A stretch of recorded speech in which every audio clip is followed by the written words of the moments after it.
ফাঁসির দণ্ডপ্রাপ্ত প্রায় 3 জন এখন পার্লামেন্টে। এটা বিরাট ব্যাপার। আজহার ভাই যখন বেঁচে এসে পার্লামেন্টে কথা বলতে পারছেন, বিএনপির আর এক নেতা লুৎফুজ্জামান বাবর, তিনিও কিন্তু ফাঁসির দণ্ড নিয়ে কারাগারে ছিলেন, তিনিও মুক্তি পেয়ে কিন্তু এমপি হয়েছে। আব্দুল সালাম পিন্টু, ফাঁসির দণ্ডপ্রাপ্ত প্রায় 3 জন এখন পার্লামেন্টে। এটা বিরাট ব্যাপার। পৃথিবীর কোন দেশের পার্লামেন্টে এরকম নির্যাতিতদের বৈচিত্র্যময় সমাবেশ, যেটা মাননীয় স্পিকার, ডেপুটি স্পিকার পার্লামেন্ট চলার মাঝে মাঝে এই স্বীকৃতিগুলো দেন। আল্লাহর কাছে দোয়া করব, অত্যাচারের যে কালো রাত আমরা পার করেছি, জুলুমের যে কালো অধ্যায় আমরা পার করেছি, আমরা যেন জাতির সামনের দিনগুলোতে এই কালো দিন যেন আর ফিরে না আসে, সেই লক্ষ্যেই যেন আমরা একটা জাতীয় ঐক্যের মধ্য দিয়ে পথ চলতে পারি। আপনাদের সবার কাছে আমি সেই দোয়া কামনা করি।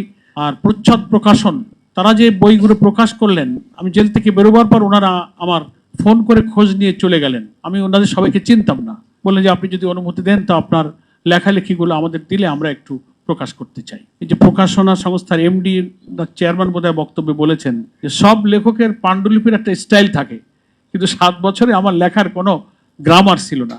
এই ডায়েরিতে 5 লাইন, ওই খাতায় 10 পাতা, ওই নোটবুকে 3 পাতা, খুব কষ্ট করেছে এরা। বলে সব আপনি আমাদের দেন আর একটা গাইড দেন, আমরা সব খুঁজে বের করে করে একটা জায়গায় নিয়ে আসবো।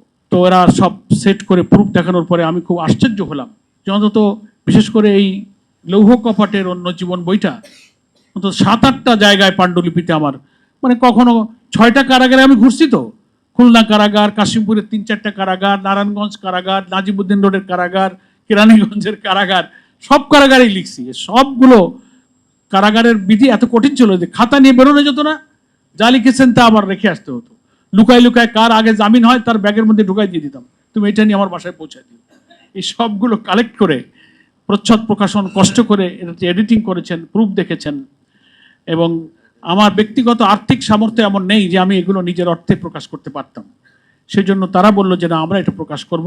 পরে বলল যে আমরা একটা মোড়ক উন্মোচন অনুষ্ঠান করব। তা আমি তো চিন্তাই করতে পারিনি তারা এরকম একটা অনুষ্ঠানের আয়োজন করবে।